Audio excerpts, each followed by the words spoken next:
semakin bertambah besar anugerah-Mu.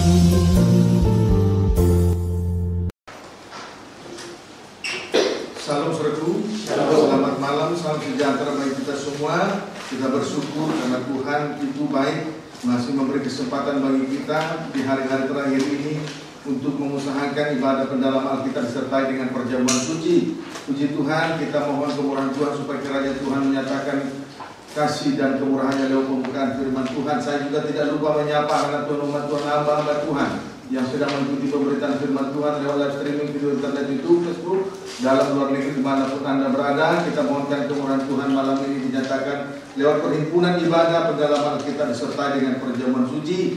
Kita segera memperhatikan firman penggembalaan untuk ibadah pendalaman Alkitab dari Rut pasal yang kedua ayat 2 sampai dengan ayat yang ketiga. Demikian firman Tuhan. Ya. Rut bertemu dengan Boaz. Maka Rut perempuan Moab itu berkata kepada Naomi, biarkanlah aku pergi ke ladang, memungut bulir-bulir jelai di belakang orang murah hati kepadaku. Terus. Dan saud Naomi kepadanya, pergilah anakku. Iya. Ayat 3. Pergilah ia, lalu sampai di ladang dan memungut jelai di belakang penyabit-penyabit. Kebetulan ia berada di tanah milik Boaz yang berasal dari kaum Elimelek. Puji Tuhan. Kesimpulannya dari apa yang sudah kita baca adalah Rut berada di ladang Boaz. Rut berada di ladang Boaz, sedangkan Boaz ini seorang kaya raya berasal dari kaum Elimelek. Berasal dari kaum Elimelek. Sekali lagi, dari kesimpulan dari apa yang sudah dibaca, Rut berada di ladang Boaz, sedangkan Boaz ini seorang yang kaya raya berasal dari kaum Elimelek. Ayat 4. Lalu datanglah Boaz dari Bethlehem. Dia berkata kepada penyabit-penyabit itu, Tuhan kiranya menyertai kamu. Jawab mereka kepadanya, Tuhan kiranya berkat. Diulangi, Tuhan kiranya memberkati Tuhan. Puji Tuhan. Boaz, intinya Boaz sangat memperhatikan pekerja-pekerja atau orang-orang yang bekerja di ladangnya, ya, dalam hal penyertaan Tuhan. Amin, saudaraku. Jadi pada ayat 14 di sini, pada ayat 4 di sini kita melihat pribadi Boaz yang sangat memperhatikan pekerja-pekerja atau orang-orang yang bekerja di ladangnya dalam hal penyertaan Tuhan. Puji Tuhan. Saudaraku, banyak orang Kristen sibuk dengan kesibukannya, sibuk dengan pekerjaannya, sibuk dengan usahanya, sibuk dengan bisnisnya, sibuk dengan usaha yang dikelola, tetapi tidak memikirkan penyertaan Tuhan. Termasuk orang yang bekerja, termasuk orang yang sedang kuliah, sibuk, tetapi tidak memikirkan penyertaan Tuhan dalam hidupnya. Beda dengan Boaz. Kalau kita perhatikan di sini, waktu dia berada di ladang dan melihat pekerja-pekerjanya, dia berkata, Tuhan kiranya menyertai kamu. Tuhan kiranya menyertai kamu. Jadi Boaz sangat memperhatikan pekerja-pekerja atau orang-orang yang bekerja di ladangnya dalam hal penyertaan Tuhan. Amin, saudaraku. Dalam hal penyertaan Tuhan, kita dapat menarik suatu kesimpulan bahwa sekalipun Boaz seorang yang kaya, tetapi ia senantiasa bergantung kepada penyertaan, bergantung kepada kemurahan Tuhan, bukan kepada kekayaannya. Amin, saudaraku. Puji Tuhan. Yeremia 9 ayat 23.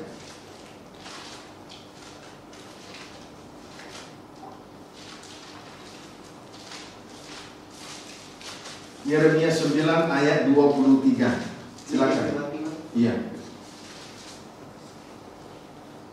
Silakan. Mengenal Allah adalah kebahagiaan manusia. Mengenal Allah adalah kebahagiaan manusia. Silakan. Beginilah firman Tuhan. Beginilah firman Tuhan. Janganlah orang bijaksana Ya.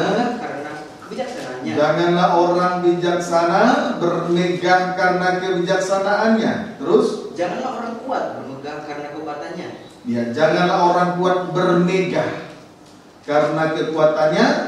Terus, janganlah orang kaya bermegah karena kekayaannya. Janganlah orang kaya bermegah karena kekayaannya. Puji Tuhan. Kerinduan Tuhan terhadap manusia ada 3 hal. Kerinduan Tuhan terhadap manusia ada 3 hal. 1, janganlah orang bijaksana bermegah karena kebijaksanaannya. 2, janganlah orang kuat bermegah karena kekuatannya. 3, janganlah orang kaya bermegah karena kekayaannya. Jadi kesimpulannya, saudaraku, orang bijaksana, orang kuat, bahkan orang kaya, jangan bermegah karena apa saja yang dia miliki. Jangan bermegah karena kebijaksanaan, jangan bermegah karena kekuatan, apalagi karena kekayaan. Itu kerinduan Tuhan. Amin, saudaraku. Jadi orang bijaksana jangan bermegah karena kebijaksanaannya. Orang kuat jangan bermegah karena kekuatannya.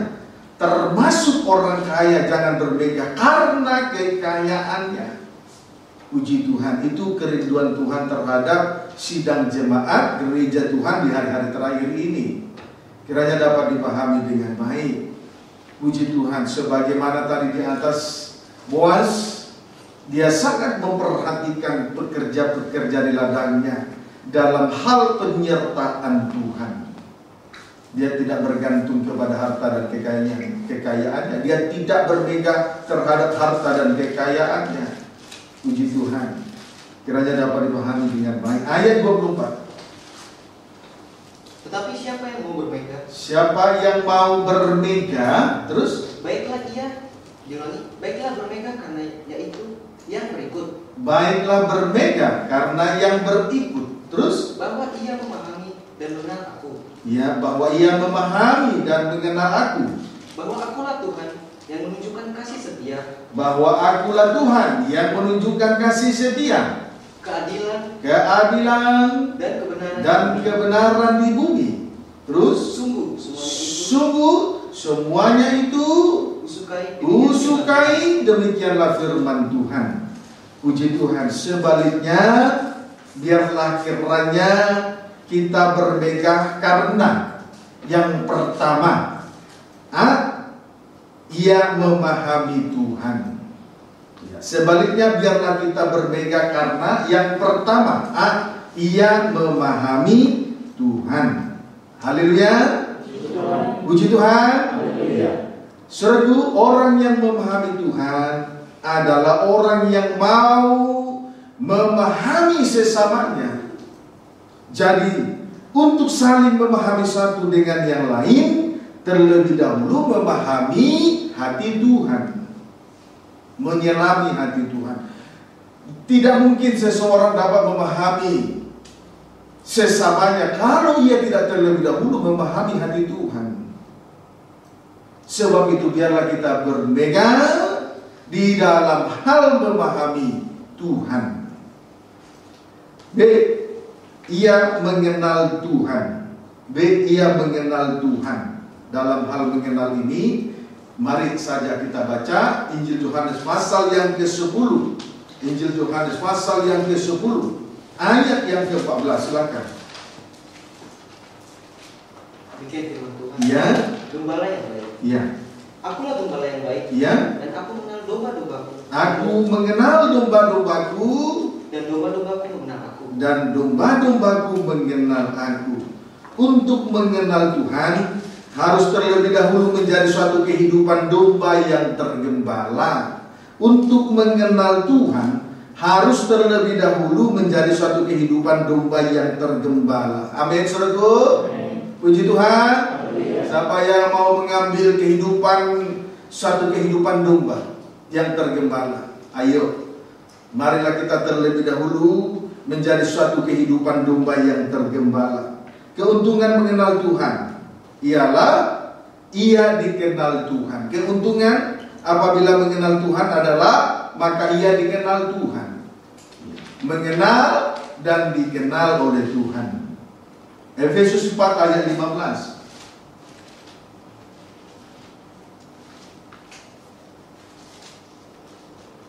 Efesus 4 ayat 15. Demikian firman Tuhan. Kesatuan jemaat dan karunia yang berbeda-beda. Iya. Terus Sehingga kita bukan lagi anak ayat yang ke-15. Efesus 4 ayat 15. Terus tetapi dengan teguh berpegang kepada kebenaran ya. di dalam kasih kita bertumbuh di dalam segala hal ke arah Dia Kristus yang adalah kepala. Ya. Tetapi dengan teguh berpegang kepada kebenaran di dalam kasih kita bertumbuh di dalam segala hal ke arah Dia Kristus yang adalah kepala. Puji Tuhan. Dari saling kenal mengenal, selanjutnya akan meningkat sampai kepada nanti hubungan kasih. Amin saudaraku. Dari saling mengenal, selanjutnya akan meningkat sampai kepada hubungan kasih. Puji Tuhan. Sebaliknya biarlah kita bermegah karena yang kedua, Tuhan menunjukkan kasih setianya. Tuhan menunjukkan kasih setianya. Atau bolehlah kita kembali membaca dulu tadi Yeremia pasal yang ke-9.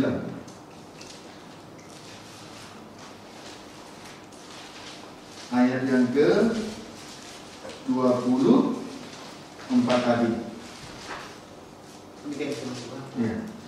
Tapi siapa yang mau bermegah? Siapa yang mau bermegah terus? Baiklah ia bermegah karena yang berikut. Baiklah bermegah karena yang berikut terus? Bahwa ia memahami dan mengenal aku. Iya, terus? Bahwa akulah Tuhan yang menunjukkan kasih setia. Iya. Keadilan. Kebenaran. Terus? Sungguh semuanya itu kusukai. Demikian firman Tuhan. Demikianlah firman Tuhan. Sebaliknya biarlah kita bermegah karena yang kedua, Tuhan menunjukkan bermegah karena yang kedua, Tuhan menunjukkan kasih setia. Tuhan menunjukkan kasih setia. Saudaraku, sekalipun kita tidak setia kepada Tuhan, tetapi Tuhan tetap menyatakan kasih setianya kepada kita. Amin saudaraku. B, Tuhan menunjukkan keadilannya. Tuhan menunjukkan keadilannya. Roma 3 ayat 25. Roma 3 nanti kita kembali nanti. Roma 3 ayat 25. Baca sampai 26. Tuhan menunjukkan kasih setia. Kemudian B, Tuhan menunjukkan keadilannya. Roma 3 ayat 25 sampai 26. Demikian firman Tuhan. Ya. Manusia dibenarkan karena iman. Terus Kristus Yesus telah ditentukan Allah menjadi jalan pendamaian. Kristus Yesus telah ditentukan Allah menjadi jalan pendamaian karena iman. Terus dalam darahnya, ya. Hal ini dibuatnya untuk menunjukkan keadilannya. Ya. Karena ia telah membiarkan dosa-dosa yang telah terjadi dahulu pada masa kesabarannya. Terus maksudnya ialah untuk menunjukkan keadilannya pada masa ini, supaya nyata bahwa ia benar dan juga membenarkan orang yang percaya kepada Yesus. Puji Tuhan. Tuhan Yesus telah mengadakan pendamaian dosa untuk menunjukkan keadilannya untuk masa ini. Amin saudaraku. Tuhan Yesus Kristus telah mengadakan pendamaian dosa oleh darahnya. Tujuannya adalah untuk menunjukkan keadilannya untuk masa sekarang, untuk masa ini. Puji Tuhan. Saudaraku, kalau orang berdosa dan pada saat orang berdosa dihukum, itu bukan keadilan Tuhan. Tetapi di sini kita perhatikan, Yesus Kristus mengadakan pendamaian terhadap dosa oleh darahnya dengan satu tujuan adalah untuk menunjukkan untuk masa sekarang, masa sekarang ini. Puji Tuhan. Kalau orang berdosa, pada saat orang berdosa dihukum, itu bukan keadilan Tuhan, tetapi Tuhan masih memberi kesempatan sampai nanti saudaraku kemurahan itu dinyatakan kepada kita. Amin saudaraku. Oleh darahnya kita dibenarkan. Itulah yang disebut kebenaran iman. Sehingga nyatalah keadilan Tuhan di masa sekarang ini. Kemudian ayat yang ke-27,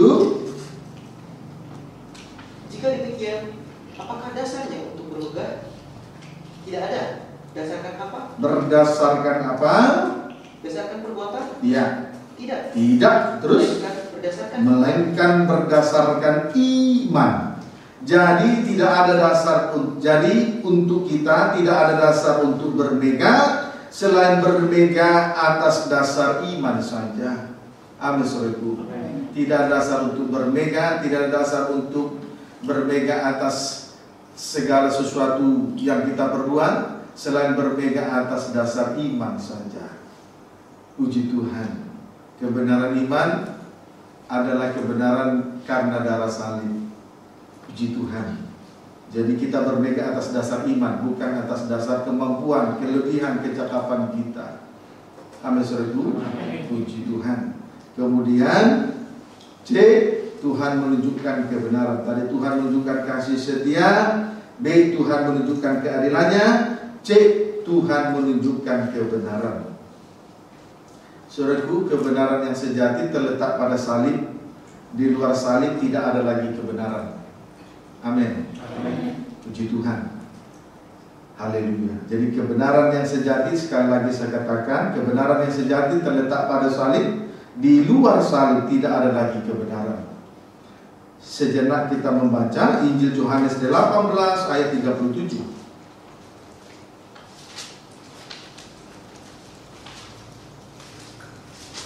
Injil Yohanes 18 ayat 37 saja terlebih dahulu, dan Injil Yohanes 19 ayat 15 sampai 16. Baca.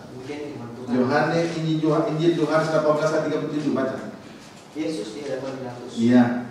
Maka kata Pilatus kepadanya. Maka kata Pilatus kepada Yesus, terus? Jadi engkau adalah raja. Engkau adalah raja? Jawab Yesus. Iya. Engkau mengatakannya. Iya. Engkau mengatakan. Terus? Bahwa aku adalah raja. Terus? Untuk itulah aku lahir. Iya. Dan untuk itulah aku datang ke dalam dunia ini, supaya aku memberi kesaksian tentang kebenaran. Setiap orang yang berasal dari kebenaran mendengarkan suaraku. Puji Tuhan. Ayat 15, Injil Yohanes 19 ayat 15 sampai 16. Yesus dihukum mati. Iya. Maka berteriaklah mereka, nyahkan dia. Nyahkan dia. Nyahkan dia. Nyahkan dia. Salibkan dia. Salibkan dia. Tanda seru, terus? Kata Pilatus kepada mereka. Iya. Haruskah aku menyalibkan rajamu? Haruskah aku menyalibkan rajamu? Tanda tanya. Terus? Jawab imam-imam kepala, kami tidak mempunyai raja selain daripada Kaisar. Ayat 16a. Akhirnya Pilatus menyerahkan Yesus kepada Yesus kepada mereka untuk disalibkan. Puji Tuhan. Yesus lahir dan datang ke dunia ini untuk memberi kesaksian tentang kebenaran lewat sengsara salib. Jadi kesimpulannya, saudaraku, Yesus lahir dan datang ke dunia ini untuk memberi kesaksian tentang kebenaran lewat sengsara salib. Itu sebabnya tadi saya katakan kebenaran yang sejati terletak pada salib. Di luar salib tidak ada lagi kebenaran. Orang yang tidak mau memikul salib adalah orang yang menjauhkan diri dari kebenaran. Sebab kebenaran yang sejati terletak pada salib. Di luar salib tidak ada lagi kebenaran. Maka lewat ibadah pelayanan yang Tuhan percayakan ini, Tuhan memperkenalkan kepada kita salib, yaitu suatu tanggung jawab yang harus kita pikul di atas bahu kita masing-masing. Sebab di luar itu di luar pemikulan salib tidak ada lagi kebenaran. Setiap orang yang menolak salib yang harus dipikul setiap orang, maka ia adalah orang yang tidak mengenal kebenaran. Orang yang mengenal kebenaran bagi dia tidak asing, yaitu dalam hal memikul salib di atas bahu. Bagi dia tidak asing dalam hal memikul salib di atas bahu. Amin, saudaraku. Puji Tuhan. Baca dulu kembali Injil Yohanes 18 ayat 37. Maka kata Pilatus kepadanya, Ya. Jadi engkau adalah raja? Ya. Jawab Yesus. Agak kencang suaranya. Jawab Yesus, engkau mengatakan bahwa aku adalah raja. Terus, untuk itulah aku lahir dan untuk itulah aku datang ke dalam dunia ini. Untuk itulah aku lahir dan untuk itulah aku datang ke dalam dunia ini. Terus, supaya aku memberikan kesaksian tentang kebenaran. Iya. Setiap orang yang berasal dari kebenaran mendengarkan suaraku. Perlu untuk diketahui, setiap orang yang berasal dari kebenaran mendengarkan suara Tuhan. Tidak mendengarkan suara asing. Mendengarkan suara Tuhan, tidak mendengarkan suara asing. Puji Tuhan. Yesus adalah gembala agung. Dia yang membaringkan kita di atas rumput yang hijau, yang membimbing ke air yang tenang. Dia adalah gembala yang baik. Tuhan adalah gembala yang baik. Maka kalau kita menjadi suatu kehidupan domba-domba yang tergembala, kita harus mendengarkan suara Tuhan sesuai dengan Yohanes 18 ayat 37. Setiap orang yang berasal dari kebenaran mendengarkan suara Tuhan. Mendengarkan suara Tuhan. Setiap orang yang berasal dari kebenaran, yaitu kebenaran dari salib, mendengarkan suara Tuhan. Mendengarkan suara yang dari atas, dari surga, bukan mendengarkan suara yang ada di bumi. Puji Tuhan. Amin saudaraku. Puji Tuhan. 1 Timotius 6 ayat 17. 1 Timotius 6 ayat 17.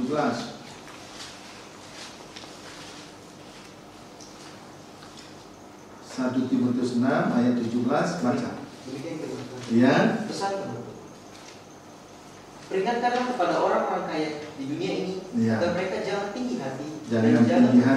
Jangan berharap pada sesuatu yang tidak tentu, terus melainkan pada Allah, ya, dalam kekayaannya memberikan kepada kita segala sesuatu untuk dinikmati. Iya. Peringatan yang pertama terhadap orang kaya di bumi ini.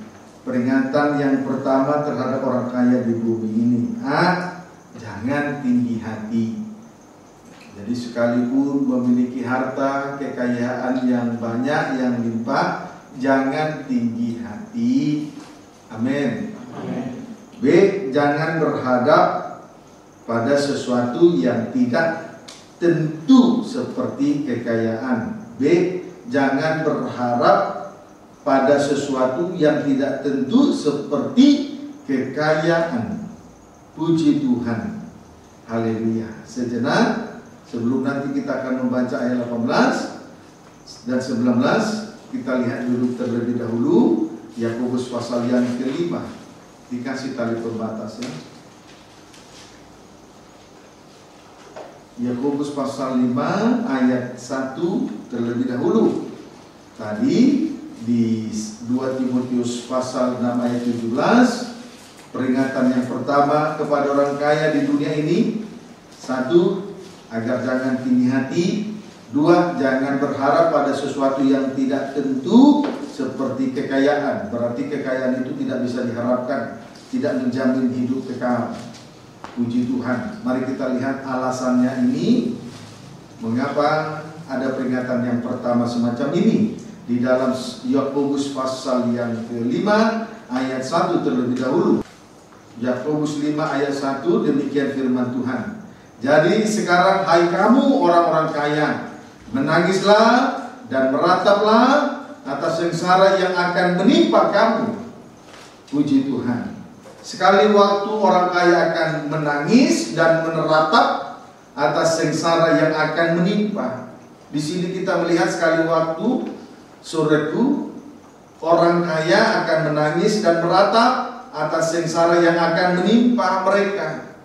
Ayat 2-3. Kekayaanmu sudah busuk dan pakaianmu telah dimakan ngengat. Emas dan perakmu sudah berkarat, dan karatnya akan menjadi kesaksian terhadap kamu dan akan memakan dagingmu seperti api. Kamu telah mengumpulkan harta pada hari-hari yang sedang berakhir. Puji Tuhan. Pada ayat 2, kekayaan sudah busuk. Ya, kita lihat pada ayat 2 dikatakan kekayaan sudah busuk. Ayat 3, pada ayat 3, emas dan perakmu sudah berkarat. Kesimpulannya, orang kaya memang tidak dapat berharap kepada kekayaan yang tidak tentu. Karena Ayat 2 di situ dikatakan kekayaan sudah busuk. Ayat 3, emas dan perak juga berkarat. Sebetulnya benda logam seperti emas, seperti perak itu tidak bisa berkarat.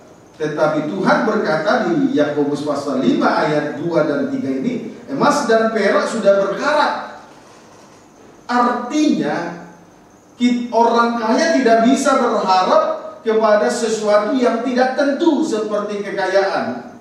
Seperti kekayaan dan harta yang banyak, emas dan perak. Amin, saudara. Puji Tuhan.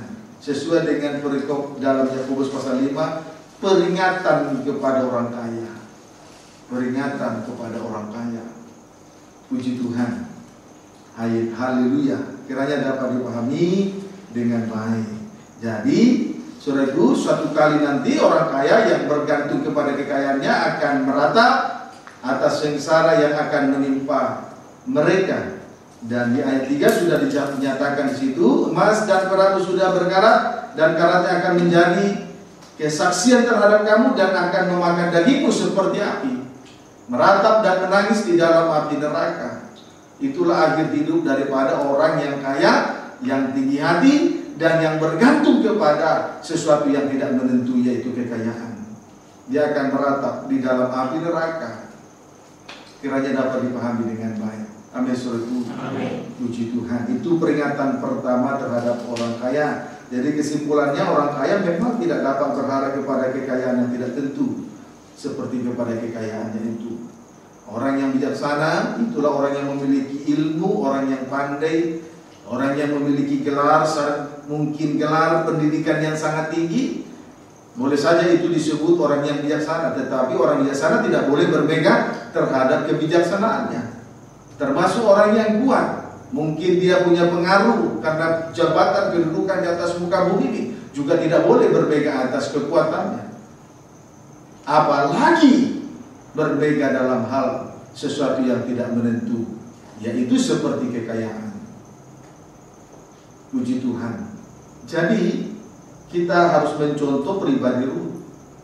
Dia datang di ladang Boas. Boas ini seorang yang kaya raya.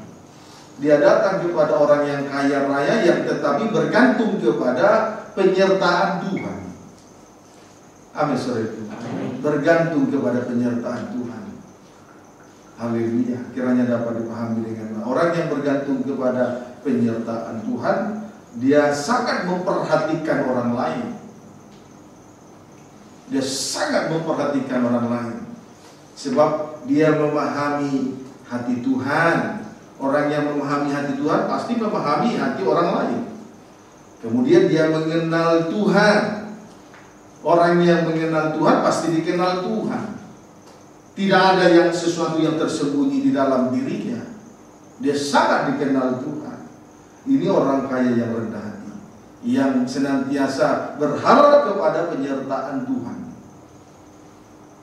Jangan datang ke ladang yang tidak berharap kepada penyertaan Tuhan.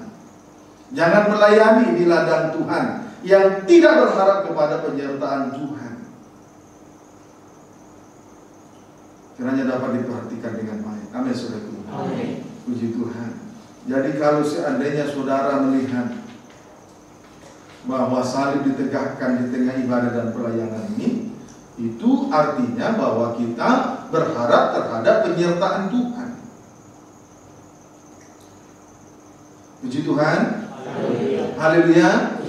Berarti kita tidak salah berada di ladang Tuhan. Kita tidak salah datang malam ini ke ladang Tuhan. Kita berada di ladang yang tepat kalau begitu. Puji Tuhan. Haleluya. Nah, sekarang kita kembali membaca 1 Timotius 6 ayat 17. Ya, 1 Timotius 6 ayat 17. Terus peringatkanlah kepada orang-orang kaya ini. Iya. Agar mereka jangan tinggi hati. Agar mereka jangan tinggi hati. Dan jangan berharap pada sesuatu yang tidak tentu. Iya, terus seperti kekayaan. Tetapi berharap kepada penyertaan Tuhan, kemurahan Tuhan. Terus melainkan kepada Allah. Iya, terus. Kekayaannya Iya. memberikan kepada kita. Iya. Untuk nikmat. Puji Tuhan. Haleluya. Jadi sebaliknya berharaplah kepada Allah yang dalam kekayaannya memberikan kepada kita segala sesuatu untuk dinikmati. Berharaplah kepada kekayaan Tuhan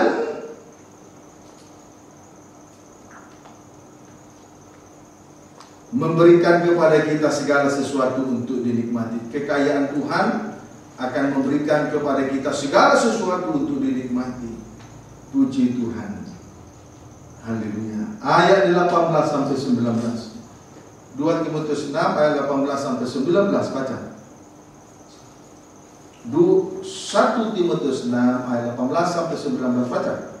Peringatkanlah agar mereka itu berbuat baik, menjadi kaya dalam kebijakan, menjadi kaya dalam kebajikan, suka memberi, dan berbagi, suka membagi. Ayat 19. Dan dengan demikian mengumpulkan suatu harta sebagai dasar yang baik bagi dirinya di waktu yang akan datang untuk mencapai hidup yang sebenarnya. Puji Tuhan. Peringatan yang kedua kepada orang kaya di bumi ini. Tadi peringatan pertama ya. Amin saudaraku. Sekarang peringatan yang kedua kepada orang kaya di bumi ini. Agar berbuat baik. Agar berbuat baik. B. Menjadi kaya dalam kebajikan. C. Suka memberi. D. Suka membagi. Puji Tuhan. Jadi orang yang kaya di dalam Tuhan berbuat baik. Jadi orang yang berbuat baik, kemudian kaya dalam kebajikan, suka memberi, suka berbagi, itu kekayaan di dalam Tuhan. Itulah peringatan yang kedua kepada orang kaya. Amin saudaraku. Orang yang tidak mengerti berbagi, orang yang tidak mengerti memberi, orang yang tidak mengerti dalam kaya dalam kebajikan, orang yang tidak mengerti berbuat baik, dia itu orang miskin. Sebab itu perlu untuk diperhatikan peringatan yang kedua ini terkhusus bagi orang yang kaya di bumi. A. Agar berbuat baik. B. Menjadi kaya dalam kebajikan. C. Suka memberi. D. Suka berbagi. Tapi melakukan tentu untuk Tuhan, bukan untuk dilihat orang, bukan untuk dilihat oleh manusia. Ya, sebab pemberian tangan kanan tidak boleh dilihat oleh orang tangan kiri, tidak boleh diketahui oleh tangan kiri. Maka segala sesuatu yang kita berbuat semuanya hanyalah untuk Tuhan. Biarlah kita kaya betul-betul, kaya karena kemurahan Tuhan, penyertaan Tuhan. Kiranya dapat dipahami dengan baik. Dengan demikian, boleh baca ayat yang ke-19. Dan dengan demikian mengumpulkan suatu harta sebagai dasar yang baik bagi dirinya di waktu yang akan datang untuk mencapai hidup yang sebenarnya. Dengan demikian dia mengumpulkan harta di surga. Amin saudaraku. Perhatikanlah peringatan yang kedua ini. Dengan demikian ia sedang mengumpulkan harta di surga. Siapa yang mau mengumpulkan harta di surga? Puji Tuhan, berkonsekuennya, seperti perkataan Rut, konsekuennya, amin. Puji Tuhan, kumpulkanlah harta di surga. Kita banyak pergumulan. Semakin banyak memikul salib, semakin kita diperkaya oleh kekayaan kemurahan Tuhan. Kita saat ini sedang membeli speaker aktif yang baru, satu pasang kiri kanan. Tidak lama lagi kita akan membeli mixer yang baru. Dan sesudah itu tidak lama lagi kita akan membeli subwoofer. Siapa yang mau mengumpulkan harta di surga? Punya mata harus melihat, punya telinga harus mendengar. Supaya apa? Kepadanya akan diberikan dan dia semakin berkelimpahan. Amin, saudaraku. Puji Tuhan. Haleluya. Puji Tuhan. Haleluya. Dengan demikian ia mengumpulkan harta di surga. Apa artinya kita mengumpulkan harta di bumi ini, tetapi binasa ke dalam api neraka? Tuhan sendiri berkata, kekayaanmu sudah busuk, kemudian perak dan emasmu sudah berkarat. Memang berarti harta, kekayaan tidak bisa berarti kita tidak bisa bergantung kepada harta dan kekayaan, tidak menjamin keselamatan jiwa. Jangan sampai kehidupan kita atau setiap jiwa yang hadir ini bergantung kepada harta yang tidak memberi jaminan hidup. Itu celaka besar. Kiranya dapat dipahami dengan baik. Puji Tuhan. Haleluya. Baik, Injil Lukas 12 ayat 13 sampai 14. Injil Lukas 12 ayat 13 sampai 14. Baca. Injil Lukas 12 ayat 13 sampai 14. Begini firman Tuhan. Ya. Sebab pada suatu Injil Lukas 12 ayat 13 sampai 14. orang kaya yang bodoh. Orang kaya yang bodoh. Puji Tuhan.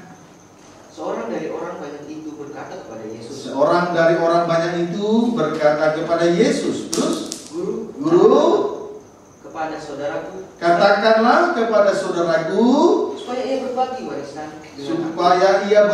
warisan dengan aku. Tuhan Yesus diajar tentang harta kekayaan di bumi. Terus ayat 14. Tapi Yesus berkata kepadanya, ya, saudara. Saudara. Terus, Siapakah yang telah mengangkat aku menjadi hakim atau pengantara atas kamu? Katanya lagi kepada Puji Tuhan, sampai di situ. Yesus tidak akan menjadi hakim atau pengantara hanya karena warisan atau hanya karena harta dan kekayaan. Yesus datang ke dunia ini bukan untuk menjadi pengantara atau untuk menjadi hakim hanya karena warisan atau hanya karena kekayaan. Itu harus diketahui. Sebagaimana dalam ayat 13 ini, seorang dari antara orang banyak itu, satu orang dari antara kerumunan itu berkata kepada Yesus, Guru, katakanlah kepada saudaraku supaya ia berbagi warisan dengan aku. Pernyataan ini menunjukkan bahwa ia sedang mengajari Yesus tentang harta dan kekayaan di bumi. Sebab itu Yesus berkata, siapa yang mengangkat aku menjadi hakim? Siapa yang mengangkat aku menjadi pengantara di antara kamu? Hanya soal bicara harta dan kekayaan.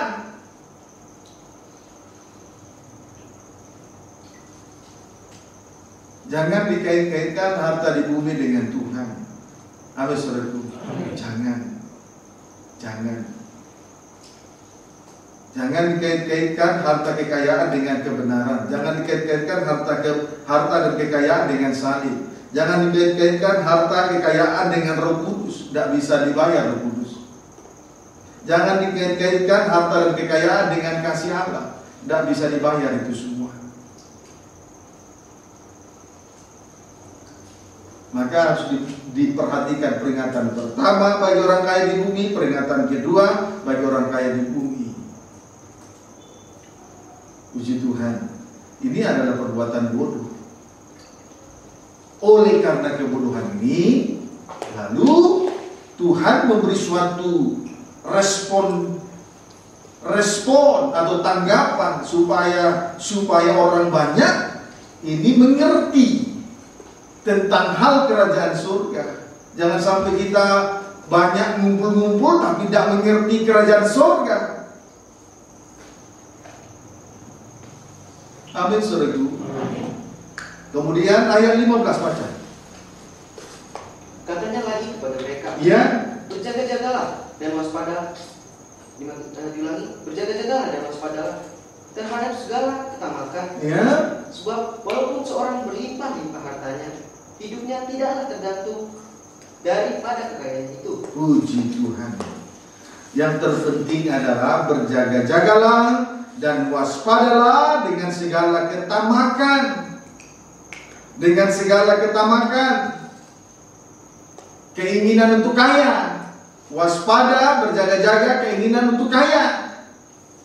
Tapi tidak berharap terhadap penyertaan Tuhan. Tidak bergantung kepada kemurahan hati Tuhan. Hati-hati, waspada. Perlu untuk diketahui, walaupun seseorang berlimpah-limpah hartanya, hidupnya tidaklah tergantung dari kekayaan itu. Puji Tuhan, walaupun seorang berlimpah-limpah hartanya, hidupnya tidaklah tergantung dari kekayaan itu. Puji Tuhan. Amin. Haleluya. Ayo yang sedang kuliah, sedang menuntut ilmu dan menjadi bijaksana, yang memiliki kedudukan, memiliki jabatan sehingga punya pengaruh dan dan sebagai kekuatan, dan juga yang memiliki harta, uang yang banyak, jangan berbeda terhadap semua itu. Berjaga-jagalah, waspadalah terhadap ketamakan, keserakahan, cinta akan uang.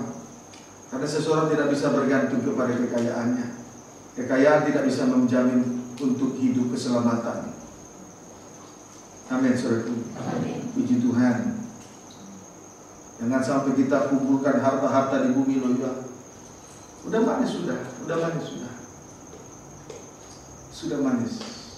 Karena Tuhan yang membuat kita indah. Amin, saudaraku. Haleluya. Puji Tuhan. Puji Tuhan. Haleluya. Kiranya dapat dipahami dengan baik. Kemudian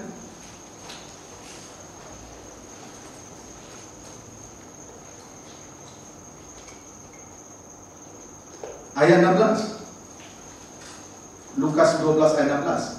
Kemudian ia mengatakan, kemudian ia mengatakan kepada mereka suatu perumpamaan, katanya, ada orang kaya, tanahnya Ulangi dulu. Ada seorang kaya, terus ia bertanya dalam hatinya. Ulangi dulu ayat 16. Kemudian dia mengatakan kepada mereka suatu perumpamaan, katanya, ada seorang kaya, tanahnya berlimpah-limpah. Tanahnya berlimpah-limpah hasilnya.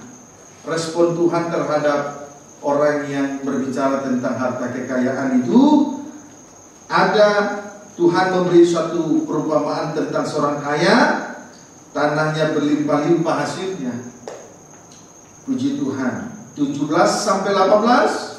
Ia bertanya dalam hatinya. Iya, terus apakah yang harus aku perbuat? Ya. Sebab aku tidak mempunyai tempat di mana aku Tuhan memberi perumpamaan kepada orang banyak itu tentang orang kaya yang bodoh. Ia bertanya dalam hatinya, apa yang harus aku perbuat? Sebab aku tidak mempunyai tempat di mana aku dapat menyimpan hasil tanahku. 18. Lalu katanya, Ya, inilah yang akan aku buat. ya, aku perbuat. Terus Aku akan merombak lumbung-lumbungku, merombak lumbung-lumbungku. dan aku akan mendirikan yang lebih besar. Ya, Dan aku akan menyimpan di dalamnya segala gandum dan barang-barangku. puji Tuhan. Ya. Pendeknya saudaraku, orang kaya yang bodoh itu memperkaya diri dengan mengumpulkan harta di bumi. Pendeknya saudaraku, orang kaya yang bodoh itu memperkaya diri dengan mengumpulkan harta di bumi. Puji Tuhan. Tanda kebodohan orang kaya tersebut. Tanda kebodohan orang kaya tersebut. Titik 2, ia bertanya dalam hatinya. Karena hasil tanahnya itu berlimpah-limpah, sampai tidak ada lagi tempat untuk hartanya itu, lalu ia bertanya dalam hatinya. Bertanya dalam hati berarti ia tidak bertanya kepada Tuhan. Amin, saudaraku. Ia bertanya ke dalam hatinya. Ia bertanya Ia bertanya dalam hatinya, ia tidak bertanya kepada Tuhan. Banyak masih ada di antara kita yang tidak mau bertanya kepada Tuhan. Akhirnya pada saat dia gagal, dia menangis. Tapi saat dia bermega, dia merasa bisa. Tapi saat dia gagal, dia menangis. Kalau masih ada kesempatan untuk merubah sikap, ya baguslah. Tapi kalau tidak ada kesempatan lagi, puji Tuhan, tidak semua orang dipercaya untuk duduk di atas 12 tahta untuk menghakimi 12 suku Israel. Tidak semua orang dipercaya untuk duduk di atas 12 tahta untuk menghakimi dosa. Banyak orang yang tidak mampu menghakimi dosanya. Itu sebabnya saya katakan tadi, kalau masih ada kesempatan untuk berubah, ya puji Tuhan. Dapat dipahami saudara itu. Puji Tuhan. Semoga banyak bertanya kepada Tuhan. Jangan selalu bertanya dalam hati. Itu kebodohan orang kaya ini. Bertanya dalam hati, bukan tidak bertanya kepada Tuhan. Sehingga saat dia mengalami sengsara oleh karena kekeliruan itu, dia menangis. Kalau ada kesempatan untuk merubah sikap, ya puji Tuhan. Kalau tidak, saya ulangi sekali lagi untuk mengatakan, tidak semua orang dipercaya untuk duduk di atas 12 tahta untuk menghakimi dosa.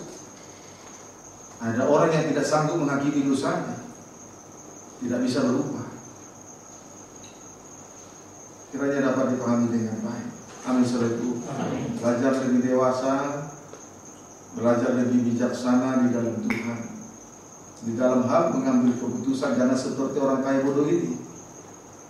Dia bertanya dalam hati, dia tidak bertanya kepada Tuhan tentang harta yang banyak. Hasil tanya semakin berlimpah. Dia bingung kemana dia harus menyimpan hartanya. Lalu dia bertanya ke dalam hati, dia tidak bertanya kepada Tuhan. Kemudian kita melihat jawaban dari hatinya. Kita melihat jawaban dari hatinya. Ulangi baca ayat 18. Lalu katanya, iya, inilah yang akan aku perbuat. Iya. Aku akan merombak lumbung-lumbungku, dan aku akan mendirikan yang lebih besar. Iya. Dan aku akan menyimpan di dalamnya segala gandum dan barang-barangku. Iya. Perhatikan jawaban hatinya, merombak lumbung-lumbungnya lebih besar lagi. Merombak lumbung-lumbungnya lebih besar lagi. Tujuannya satu, untuk menyimpan gandum. Dua, menyimpan harta benda. Merombak lumbung-lumbungnya lebih besar lagi, dengan tujuan satu, untuk menyimpan gandum. Dua, untuk menyimpan harta benda. Puji Tuhan. Sekarang kita lihat dulu tentang menyimpan gandum. Menyimpan gandum. Injil Lukas 6 ayat 43. Injil Lukas 6 ayat 43, baca. Iya. Pohon dan buahnya. Iya. Karena tidak ada pohon yang baik yang menghasilkan buah yang tidak baik. Iya. Dan juga tidak ada pohon yang tidak baik yang menghasilkan buah yang baik. Iya. Tidak ada pohon yang baik yang menghasilkan buah yang baik. Juga tidak ada pohon yang tidak baik yang menghasilkan buah yang baik. Berarti kesimpulannya, pohon yang baik menghasilkan buah yang baik. Pohon yang tidak baik menghasilkan buah yang tidak baik. Amin saudaraku. Puji Tuhan. Sebab itu hati-hati, jangan menyimpan gandum. Jangan menyimpan gandum. Haleluya. Ayat 44. Sebab setiap pohon yang dikenal pada buahnya. Ya. Karena dari semak duri orang tidak memetik buah ara. Dari semak duri orang tidak memetik buah ara. Terus. Dan dari duri-duri tidak memetik buah anggur. Puji Tuhan. Perhatikan. Setiap pohon dikenal dari buahnya. Misalnya, dari semak duri orang tidak memetik buah ara. Dari semak duri orang tidak memetik buah ara. B. Dari duri-duri tidak memetik buah anggur. Puji Tuhan. Dapat dipahami saudaraku? Ayat 45. Orang yang baik mengeluarkan barang yang baik Iya. dari perbendaharaan hatinya. Dari perbendaharaan hatinya yang baik, terus Yang baik dan orang yang jahat, terus mengeluarkan barang yang jahat dari perbendaharaan yang jahat. dari perbendaharaannya yang jahat, terus Karena yang diucapkan mulutnya meluap dari hatinya. puji Tuhan. Haleluya. Saudaraku, kalau menyimpan gandum, menimbun gandum, itu ibarat, saudaraku, sama seperti pohon yang sama seperti semak duri yang dari semak duri, sama seperti dari semak duri, orang tidak memetik buah arang, dan dari duri-duri tidak memetik buah anggur. Kemudian ayat 45, orang yang baik mengeluarkan barang yang baik dari perbendaharaan hatinya yang baik. Tetapi orang yang menimbun atau menyimpan gandum sama seperti orang yang jahat, mengeluarkan barang yang jahat dari perbendaharaannya yang jahat. Amin saudaraku. Sebab itu orang yang menimbun gandum itu bagaikan menyimpan-nyimpan kebaikan. Kalau kebaikan ditahan-tahan, maka yang keluar dari perbendaharaannya adalah yang jahat saja.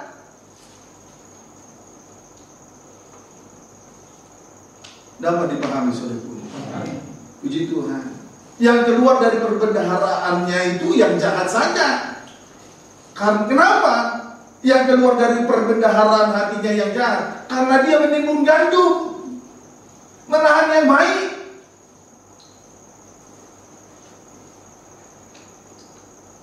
Ini adalah sikap yang bodoh dari orang kaya yang bodoh. Kalau saja dia menyimpan yang baik, maka dia akan mengeluarkan dari perbendaharanya hal-hal yang baik.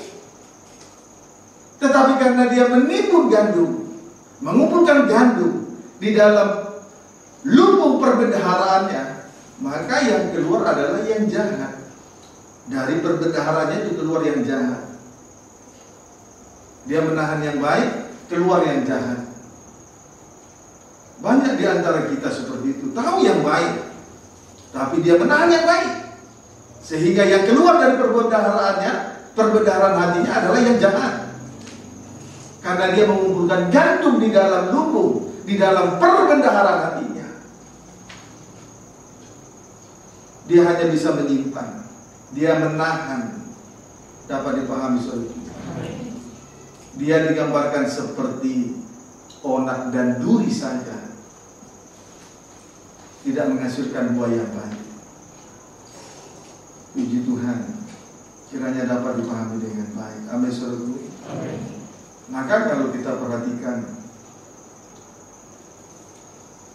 Rut, dia berada di ladang Boas. Dia seorang yang kaya raya, yang memiliki ladang yang luas. Tanahnya menghasilkan berlimpah-limpah. Dia berada di ladang yang tepat. Karena Boas memperhatikan, dia seorang yang kaya tapi tidak berbeda terhadap kekayaan.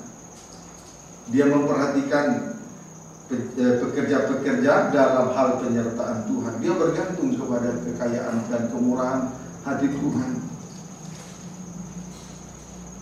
Tetapi orang kaya yang bodoh beda.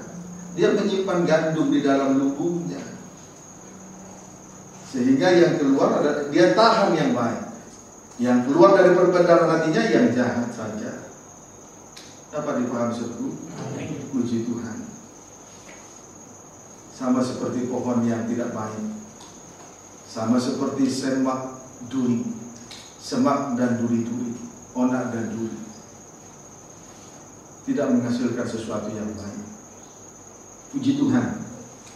Kiranya dapat dipahami dengan baik. Kemudian tentang menyimpan harta bendanya, tentang menyimpan harta bendanya. 2 Timotius 1 ayat 14. 2 Timotius 1 ayat 14.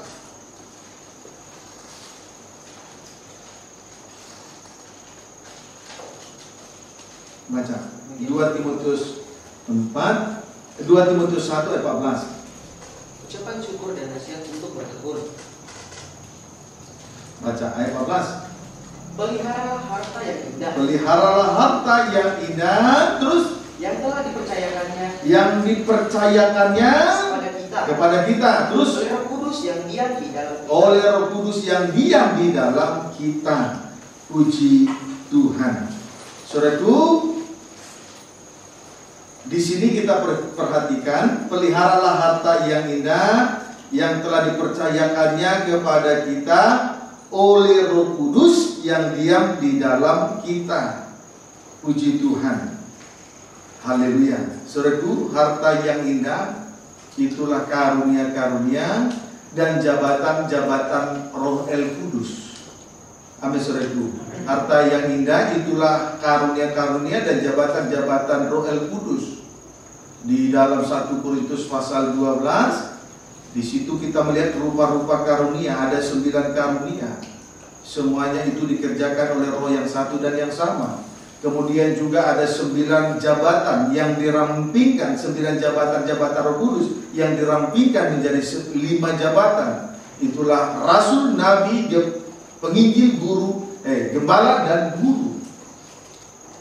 Puji Tuhan, semuanya itu adalah harta yang indah. Harta yang indah. Dan Tuhan mempercayakan harta yang indah, saudaraku, untuk dipelihara. Bukan untuk dipertahankan, bukan dipelihara, tapi bukan untuk disimpan. Dipelihara. Kalau Tuhan mempercayakan harta yang indah, yaitu karunia-karunia dan jabatan Roh Kudus, itu dipelihara. Coba baca ya, peliharalah harta yang indah. Bukan untuk disimpan.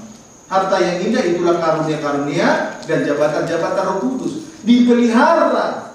Pelihara. Tetapi bukan untuk disimpan. Jadi dipelihara itu sama seperti orang yang bertanggung jawab melayani pekerjaan Tuhan sesuai dengan karunia-karunia dan jabatan-jabatan yang dipercayakan oleh Tuhan. Itulah orang yang bertanggung jawab. Jadi bertanggung jawab dengan karunia-karunia, bertanggung jawab dengan jabatan-jabatan Roh Kudus, itu sedang memelihara harta yang indah. Tetapi orang kaya yang bodoh tadi bukan memelihara, menyimpan. Persis seperti Esau. Jubah yang maha indah itu disimpan dalam lemari. Sehingga ia menjadi seorang yang pandai berburu daging. Kesukaannya tinggal di padang, ia tidak tinggal di kemah. Karena dia seorang yang pandai berburu daging binatang, maka kesukaannya tinggal di padang, bukan di kemah. Sebaliknya, Yakub seorang yang tenang, dia suka tinggal di kemah. Pada akhirnya dia memperoleh hak kesulungan itu, dan dia pada akhirnya mengambil jubah yang maha indah milik Esau kakaknya menjadi miliknya. Dipelihara, bukan disimpan. Itulah orang yang bertanggung jawab dengan karunia-karunia dan jabatan Roh Kudus. Beda dengan orang kaya bodoh tadi. Dia menyimpan harta bendanya dalam lumbung, bukan dipelihara. Amin, saudaraku. Yang menyimpan harta bendanya dalam lumbung persis seperti Esau. Dia menyimpan jubah yang maha indah di dalam lemarinya. Sikap orang yang menyimpan jubah yang maha indah dalam lemari, ia seorang yang pandai berburu daging, suka tinggal di padang, ia tidak suka tinggal di kemah.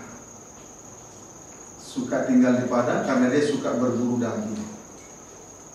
Sekarang ini banyak, bukan hanya orang luaran, di dalam pengembalaan ini sedang berburu daging, sehingga harta rohani, karunia-karunia jabatan Roh Kudus disimpan dalam lemari. Kenapa? Karena dia seorang yang pandai karena dia sibuk di padang, tinggal di padang dan pandai berburu daging saja.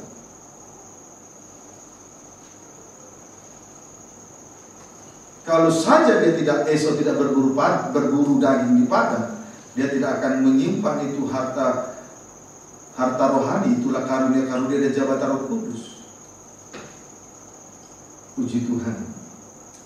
Sebetulnya orang yang dipercaya untuk melayani pekerjaan Tuhan sesuai dengan karunia-karunia dan jabatan Roh Kudus, itu kemurahan yang besar. Kesempatan hanya datang satu kali, tidak datang dua kali. Sebab itu jangan bodoh. Lihat Ibrani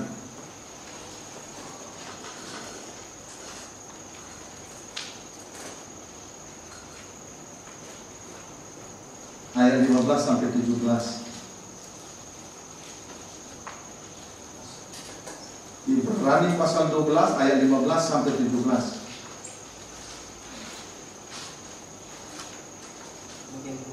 Ya. Nasihat supaya bertekun dalam iman. Ayat 15 terlebih dahulu. Jagalah supaya jangan ada seorang pun menjauhkan diri dari kasih karunia Allah. Menjauhkan diri dari kasih karunia, terus agar jangan tumbuh akar yang pahit yang menimbulkan agar jangan tumbuh akar pahit yang menimbulkan kerusuhan dan yang mencemarkan banyak orang. Iya. Perhatikan di sini, jangan ada seorang pun yang menjauhkan diri dari kasih karunia Allah, agar jangan tumbuh akar yang pahit. Akar pahit itu menimbulkan kerusuhan dan mencemarkan banyak orang. Ini kaitannya dengan ayat 16 sampai 17. Baca. Janganlah ada orang yang janganlah ada orang yang menjadi cabul atau mempunyai nafsu rendah ya, berburu daging, itu nafsu rendah itu. Terus yang menjual hak kesulungannya untuk sepiring makanan, semangkok kacang merah. Terus sebab kamu tahu ya, bahwa kemudian ketika ia hendak menerima berkat itu, ia ditolak. Sebab ia tidak beroleh kesempatan terus untuk memperbaiki kesalahannya, terus sekalipun ia mencarinya dengan mencucurkan air mata. Saudaraku, di sini kita perhatikan, saudaraku, ketika Esau menerima berkat itu, yang satu itu ia ditolak. Sebab ia tidak beroleh kesempatan untuk memperbaiki kesalahannya. Sekalipun ia mencucurkan air mata, meraung-raung dengan mencucurkan air mata. Kenapa? Dia menolak kesempatan yang ada. Dia menolak kasih karunia. Kesempatan hanya satu kali. Selagi masih ada kesempatan, hargai kasih karunia, kemurahan, harta yang indah, karunia-karunia jabatan Roh Kudus. Tidak boleh disimpan dalam lemari seperti Esau. Dia menyimpan dalam lemari karena dia sibuk berburu daging. Dia seorang yang pandai berburu daging. Puji Tuhan. Inilah keadaan dari orang kaya yang bodoh. Puji Tuhan. Kesempatan hanya satu kali. Kiranya dapat dipahami dengan baik. Amin, saudaraku. Puji Tuhan. Haleluya. Kalau saudara mengerti kasih karunia, saudara tidak akan pernah melepaskan diri dari kasih karunia. Hanya orang yang bodoh tidak menghargai kasih karunia.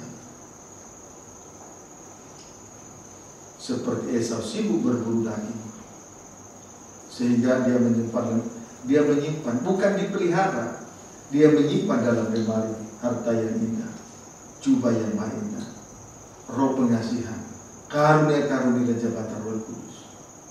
Kiranya dapat dipahami dengan baik. Nah, saudaraku, ini suatu pelajaran penting bagi kita. Maka kita belajar dari pribadi Rut. Dia berada di ladang Boaz. Boaz ini seorang yang kaya raya, memiliki ladang yang luas dengan hasil tanah yang banyak. Tetapi dia tidak bergantung kepada harta kekayaannya, dia bergantung kepada penyertaan Tuhan. kiranya dapat dipahami dengan baik. Amin, saudaraku. Ciri-ciri menyimpan gandum dan harta benda di dalam lubungnya. Lukas 12 ayat 19. Ciri-ciri menyimpan gandum dan harta benda di dalam lubungnya. Injil Lukas 12 ayat 19.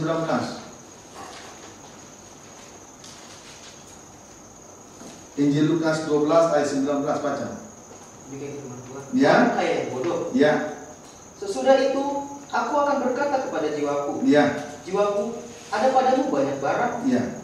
Tertimbun untuk bertahun-tahun lamanya. Iya, terus. Beristirahatlah. Ya. Makanlah, minumlah, dan bersenang-senanglah. Terima kasih. Orang kaya ini, orang kaya yang bodoh ini bergantung kepada harta bendanya. Nah, ciri-cirinya di sini, pertama, beristirahatlah. Ya, artinya tidak ada aktivitas untuk Tuhan. Ya, beristirahatlah. Istri pertama, beristirahatlah artinya tidak ada aktivitas untuk Tuhan. Ya. Dua, istri yang kedua, makanlah, minumlah, bersenang-senanglah. Artinya mencari kepuasan daging. Amin, saudaraku. Dia hanya mencari kepuasan daging. Beristirahatlah berarti tidak ada aktivitas di dalam melayani Tuhan. Makanlah, minumlah, dan bersenang-senanglah. Ini berbicara soal kepuasan daging. Puji Tuhan. Kiranya dapat dipahami dengan baik. Haleluya. Nah, sekarang kita melihat ketika jiwanya bergantung kepada hartanya tanpa aktivitas dan kemudian hanya mencari kepuasan daging, apa yang terjadi? Ayat 20. Tetapi firman Allah kepadanya, ya, hai engkau orang bodoh. Hai engkau orang kaya bodoh. Terus pada malam ini juga ya, jiwamu akan kuambil daripadamu. Jiwamu akan diambil daripadamu. Terus dan apa yang telah kusediakan, ya, harta yang kau kumpulkan di bumi. Terus untuk siapakah itu? Untuk siapakah nanti? Terus demikianlah jadinya ya, orang yang mengumpulkan harta bagi dirinya sendiri, mengumpulkan harta benda, mengumpulkan gandum hanya untuk dirinya sendiri. Terus jikalau ia tidak mengumpulkan harta di surga, binasa, jiwanya binasa. Kalau dia tidak mengumpulkan harta di surga, dia sibuk mengumpulkan harta di bumi, tetapi mengabaikan harta di surga, ia binasa. Ini kebodohan yang sangat besar dari orang kaya yang bodoh. Puji Tuhan, kiranya dapat dipahami dengan baik. Amin, saudaraku. Puji Tuhan. Haleluya. Haleluya. Puji Tuhan. Yesus, dia seorang penebus. Dia mempercayakan ladang yang luas kepada murid-murid. Di dalam Injil Yohanes pasal 4, lihatlah ladang sudah memenuhi. Sebab dia sudah menabur, nanti murid-murid akan menuai. Dialah benih gandum yang sudah mati itu.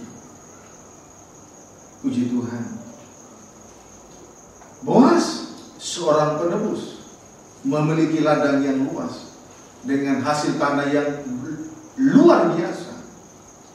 Tanpa disadari, Rut ada di ladang Boas. Saudara, kalau malam ini kita memperhatikan semua yang sedang terjadi, di mana Tuhan menegakkan salib di tengah-tengah penggembalaan yang disebut ladang Tuhan ini, itu kekayaan surgawi yang harus kita perhatikan. Amin, saudara.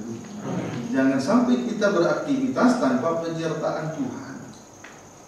Tetapi Boas tidak. Dia memperhatikan, dia sangat memperhatikan pekerja-pekerja di ladangnya dan dalam penyertaan Tuhan. Kiranya dapat dipahami dengan baik. Amin, saudara. Nah, kemudian ayat yang terakhir, Rut 2 ayat yang keempat.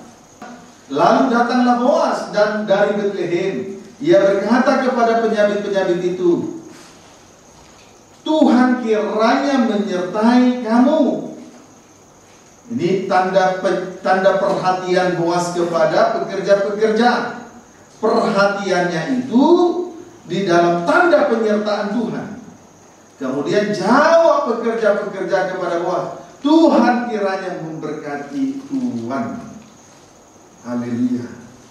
Saudaraku, Yesus Kristus Tuhan dari hamba-hamba Tuhan.